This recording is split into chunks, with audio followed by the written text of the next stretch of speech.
ഷാഹി ഇഫക്റ്റിലേക്ക് എവർക്കും സുസ്വാഗതം. ഇവിടെ എത്തിച്ചേർന്ന വിശിഷ്ട വ്യക്തികളെ, നമ്മുടെ രാഷ്ട്രീയ നേതാക്കളെ, സ്വാമിമാരെ, സമുദായ നേതാക്കളെ, ഈ യാത്രയുടെ ഊർജമായ സന്നദ്ധ പ്രവർത്തകരെ, എല്ലാവർക്കും ഒരിക്കലും കൂടി നിങ്ങളിവിടെ കാണുമ്പോൾ ഒരു സന്തോഷം ഒന്നും കൂടി പ്രഖ്യാപിക്കട്ടെ.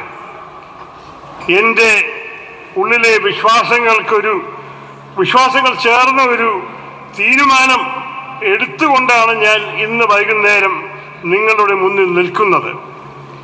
സാഹിത്യ ലോകത്തെ ശ്രദ്ധിക്കുന്നവർക്കറിയാം, ഇന്ന് ജയ്പൂർ സാഹിത്യ ഉത്സവം, ജയ്പൂർ ലിറ്റററി ഫെസ്റ്റിവൽ നടക്കുന്ന ദിവസമാണ്.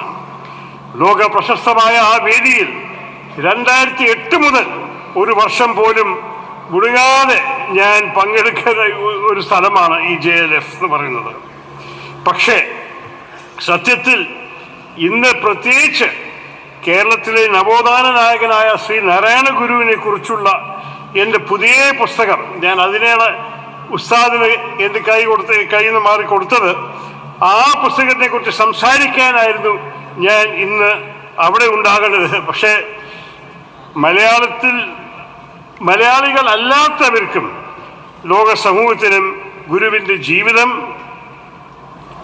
അദ്ദേഹത്തിൻ്റെ ചിന്തകളും അദ്ദേഹം ബാക്കിയാക്കി പോയ മഹത്തായ കാര്യങ്ങളും പകർന്ന് നൽകുക എന്ന് ഈ ലക്ഷ്യത്തോടെയാണ് ഞാൻ ആ പുസ്തകം ഇംഗ്ലീഷിൽ എഴുതിയത്. അദ്ദേഹത്തിൻ്റെ അറിവുകൾ ലോകത്തോടെ പങ്കുവെക്കുന്നത് ഏറ്റവും പ്രധാനപ്പെട്ട കാര്യമാണെന്ന് ഞാൻ എപ്പോഴും വിശ്വസിക്കുന്നു. എന്നാൽ എൻ്റെ പ്രിയ സുഹൃത്തും ഈ പരിപാടിയുടെ നന്ദി പറയാനിരിക്കുന്ന നമ്മുടെ സുഹൃത്ത് സിദ്ദീഖ് സഖാഫി നേമം എന്നെ ഈ പരിപാടിയിലേക്ക് ക്ഷണിക്കാൻ വന്നപ്പോൾ എനിക്ക് രണ്ടാമതൊന്നും ആലോചിക്കാനുണ്ടായിരുന്നില്ല. ഞാൻ അദ്ദേഹത്തോട് ഒരു നിമിഷം പോലും വൈകാതെ പറഞ്ഞു, ഞാൻ ജയ്പൂർ യാത്ര റദ്ദാക്കും, ഞാൻ ഉസ്താദിന്റെ ഒപ്പം എന്നെ ഉണ്ടാകും. പക്ഷെ എന്തുകൊണ്ടാണ് ഞാനിത് പറഞ്ഞത്? ഗുരുവിൻ്റെ സന്ദേശം ലോകത്തോട് വിശദീകരിക്കുന്നത് പ്രധാനമാണല്ലോ. പക്ഷേ എന്നാൽ അദ്ദേഹം ബാക്കിയാക്കി പോയ ആ കേരളത്തിൻ്റെ സാമൂഹിക ചൈതന്യം ഈ മഹാമനുഷ്യനായ കാന്തപുരം ഉസ്താദിൻ്റെ അദ്ദേഹത്തിൻ്റെ നേതൃത്വത്തിലൂടെ ഇവിടെ ജീവനോടെ ഉണർവോട് പ്രവർത്തിക്കുന്നത് നേരിൽ കാണുക എന്നത് മറ്റേതൊരു സാഹിത്യ പരിപാടിയേക്കാളും വലുതാണ്.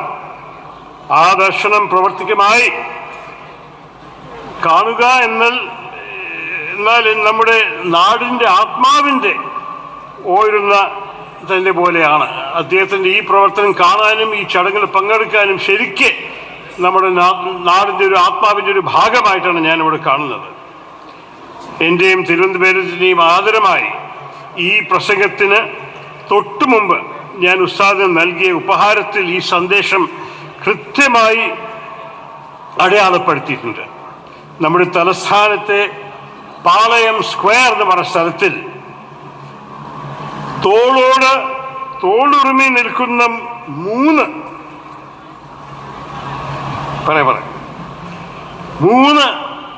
പ്രാർത്ഥനാലയങ്ങളുടെ ചരിത്രമാണ്. ഈ മൂന്ന് ചിത്രം ഞാൻ കൊടുത്തത് എന്താണ്? നമ്മുടെ സമൂഹത്തിൻ്റെ പ്രത്യേകതയാണത്. ഞാൻ അദ്ദേഹം പറഞ്ഞിട്ടാണ് കൊടുത്തത്. ഒരു പള്ളിയും, നമ്മുടെ പാളയം ജുമാ മസ്ജിദ്, ഒരു ക്ഷേത്രം, മഹാഗണപതി ക്ഷേത്രവും, എന്നിട്ട് സെന്റ് ജോസഫ്സ് കത്തീഡ്രൽ പറഞ്ഞ ക്രിസ്ത്യൻ ദേവാലയം അവിടെ തൊട്ടടുത്ത് നിൽക്കുന്നു. അപ്പോൾ വെറുതെ അടുത്ത് നിൽക്കുന്നതല്ല, പരസ്പരം ആദരവോടെ നോക്കി നിൽക്കുന്ന കൂടിയാണ്. ഇതിനെയാണ് ഞാൻ പാളയം സിംഫണി എന്ന് വിളിക്കുന്നത്. വാങ്ങുവിളിയും പള്ളി മണികളും ക്ഷേത്രത്തിലെ മന്ത്രങ്ങളും അവിടെ ഒന്നിച്ചു കേൾക്കാം. കേരളം എല്ലാവരെയും ഉൾക്കൊള്ളുന്നൊരു നാടാണ്, നിങ്ങൾ എല്ലാവർക്കും അറിയാം. ഇതാണ് അതിൻ്റെ ഒരു അടയാളം. അവിടെ പ്രാർത്ഥനകൾ ഒരേ സമയം നടക്കുക മാത്രമല്ല, പരസ്പരം കണ്ട് മുട്ടുക, സ്നേഹം പങ്കുവെക്കുന്ന ആണത്. അതുകൊണ്ട് അതിൽ ഞാൻ ഇംഗ്ലീഷിൽ ഒരു ക്യാപ്ഷൻ എഴുതി, വേർ ദ പ്രേയേഴ്സ് മീറ്റ്. പ്രാർത്ഥനകൾ ഒരുമിച്ച് മുട്ട് തൊട്ടിട്ട് എല്ലാവരും ഒരുമിച്ച് ഇരിക്കുന്ന ഒരു സ്ഥലമാണ് നമ്മുടെ പാളയം. ഐക്യത്തിൻ്റെ ഈ സംഗീതമാണ് പതിറ്റാണ്ടുകളായി ഉസ്താദ് കാന്തപുരം ഉയർത്തിപ്പിടിക്കുന്നത്. ഉസ്താദിൻ്റെ മുൻകാല യാത്രകളെക്കുറിച്ച് കേരള ഗൗരവമായി ചർച്ച ചെയ്തിട്ടുണ്ടെന്ന് നിങ്ങൾ എല്ലാവർക്കും അറിയാം. ചിലവർ ഓർന്നു എന്ന് പറഞ്ഞു കഴിഞ്ഞു. ഞാൻ തന്നെ അദ്ദേഹത്തിൻ്റെ 2012 ഏപ്രിലിൽ മാനവീയ കഥയെ ഉണർത്താൻ എന്ന സന്ദേശവുമായി നടത്തിയ യാത്രയിൽ പങ്കെടുക്കാനുള്ള ഭാഗ്യമുണ്ടായിരുന്നു. ഇപ്പോൾ ഇന്ന് ഇതാ 14 വർഷം കഴിഞ്ഞിട്ട് 26 ഈ 16 ജാനുവരി ദിനം നമുക്ക് മനുഷ്യർക്കൊപ്പം എന്ന പേരിൽ ഈ യാത്ര ഇവിടെ സമർപ്പിക്കുന്നു. ഇതിൽ വലിയൊരു വളർച്ചയും അർത്ഥവുമുണ്ട്. നമ്മൾ മനസ്സുകളെ ഒന്നിപ്പിക്കുന്നതിൽ നിന്ന് തുടങ്ങി മനുഷ്യന്മാരെ ഉണർത്തി ഇപ്പോൾ ലളിതമായി എന്നാൽ ശക്തമായി മനുഷ്യർക്കൊപ്പം നിൽക്കുക എന്നതിലേക്കാണ് ഈ സന്ദേശം നിങ്ങളെല്ലാവരും ഇന്ന് തരുന്നത്. സമസ്ത കേരള ജമിയത്തുൽ ഉലമയുടെ 100ാം വാർഷികത്തിൻ്റെ ഭാഗമായി സംഘടിപ്പിച്ച ഈ കേരള യാത്ര നമ്മളെ ഓർമ്മിപ്പിക്കുന്നത് മനുഷ്യർക്കൊപ്പം എന്ന ആശയം നമ്മൾ ആഴത്തിൽ നടപ്പിലാക്കേണ്ട സമയമാണിത്. വ്യത്യാസങ്ങൾ ആവർത്തിക്കുന്ന ഈ കാലത്തിൽ, ഈ ലോകത്തിൽ മനുഷ്യരെ വംശങ്ങളായി തിരിക്കുന്നത് ഒട്ടും നല്ലതല്ല എന്ന് ഈ യാത്ര ഉറക്കെ പറയുന്നു. നാം ഒന്നിച്ചു നിൽക്കേണ്ട ഈ സമയത്ത് ഒറ്റപ്പെടുന്നത് അപകടമാണ്. പരസ്പരം കരുത്തുന്ന, പരസ്പരം സഹായിക്കുന്ന ഒരു നല്ല സമൂഹം ഉണ്ടാക്കുകയാണ് ഈ യാത്രയുടെ ലക്ഷ്യം എന്ന് ഞാൻ മനസ്സിലാക്കി. അതിന് എൻ്റെ പൂർണ്ണ പിന്തുണ എപ്പോഴും ഉണ്ടാവും. കാസർഗോഡ് മുതൽ തിരുവനന്തപുരം വരെ ഈ യാത്ര നൽകിയ സന്ദേശം വ്യക്തമാണ്.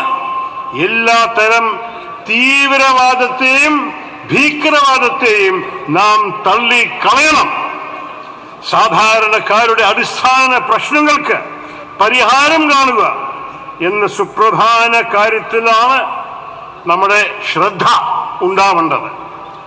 സംഘടകർ ഭംഗിയായി പറഞ്ഞതുപോലെ നമുക്ക് തിന്മയിൽ നിന്ന് മുഖം തിരിക്കാം, സമാധാനത്തിന് വേണ്ടി പരിശ്രമിക്കാം.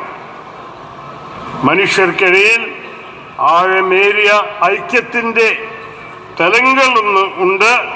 സമസ്തയും കേരള മുസ്ലിം ജമാഅത്തും വിശ്വസിക്കുന്നത് ആ ഐക്യത്തിൽ നമുക്ക് ഒന്നിക്കാം. എൻ്റെ സുഹൃത്ത് സിദ്ദീഖ് വന്നൊരു നോട്ട് തന്നതിനോട് ചില വാചകങ്ങൾ ഇംഗ്ലീഷിൽ പറയണമെന്ന്. അപ്പം ഞാൻ 2 വാചകങ്ങൾ അവസാനിക്കുന്ന മുമ്പ് പറയട്ടെ.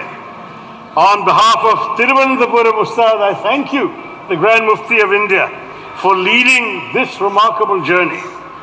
I thank you for reminding us that ultimately we are not defined by whom we pray to, but by whom we stand with. And today we stand with all of humanity, Manushyarappam, far and near, as members of the one and only humankind.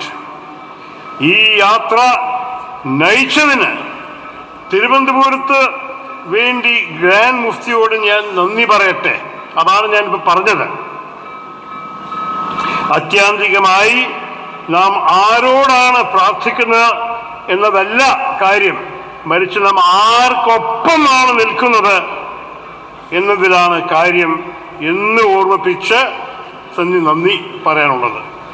ഇന്ന് നമ്മൾ ദൂരത്തും അരികിലുമുള്ള എല്ലാ മനുഷ്യർക്കുമൊപ്പം ഒരേ ഒരു മനുഷ്യ വർഗമായി ഒന്നിച്ചു നിൽക്കുന്നു. അത് ആണ് എൻ്റെ പ്രാർത്ഥനയോടൊപ്പം എല്ലാവർക്കും ഒരിക്കലും കൂടി ഇവിടെ എത്തിച്ചേരുന്ന നന്ദി, നമസ്കാരം, ജയ് ഹിന്ദ്.